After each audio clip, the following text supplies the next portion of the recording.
What is going to drive you to get better? Well, that's what I realized for myself was I wanted that comfort zone that everybody looks for, that pat on the back. They don't want to hear all the bad shit. They want to hear everything that they're doing right.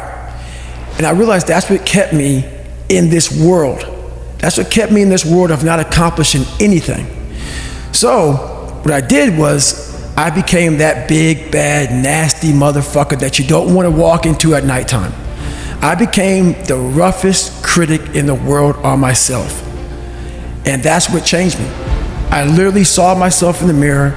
I saw the truth versus saying, my dad did this to me from beating me, kids in school from calling me nigger did this to me, my life did this to me, my fucked up broken foundation did this to me. I took that and said, you know what, well, some people may help this happen, but now I have to own this. No one's gonna come back to save me.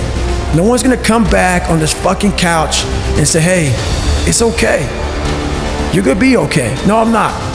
I'm not gonna be okay. I had to realize I had to take a stand. I had to make a real stand.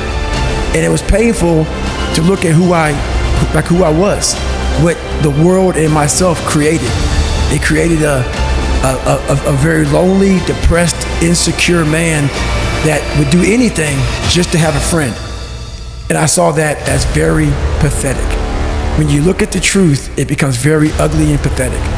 In the real story, how that happens is, I would call this guy up at almost every night, about 10:30, 11 o'clock at night, and give him an update. Wow. I said, hey man, I've lost 25 fucking pounds. Because no one knew what I was doing. Yeah. I had to have some, so I'm really good at creating an enemy.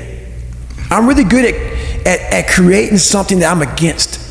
And I'm also good at, if you ever tell me something that I cannot do, I'm gonna let you know that I'm doing it.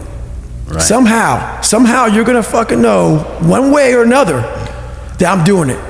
It may not be like in your face. I may make sure that I run across the daggone world, so then it's on the news, and you turn the news on and say, how the hell did he do that? I want to do something that I'm here. I'm here. So every time I lose like a big significant amount of weight, I call that recruiter up and say, hey man, I'm here. 3 months was packed full of like failures, depression, even more. But what I found out in that whole 3 months, I lived a lifetime. In that 3 months, I started realizing if I can flip these insecurities upside down, if I can flip this fear, if I can flip all this shit that made me this depressed, insecure guy, if I can flip it and make it work for me versus against me, I started seeing the power in failure, the power in insecurity, the power in self-doubt. Because I looked at everybody, it may not be true, but that's how I looked at everybody, as being way above me. I thought to myself, if I can be at the lowest part in the world, in the sewer, and be able to overcome all this shit, I started using that as power.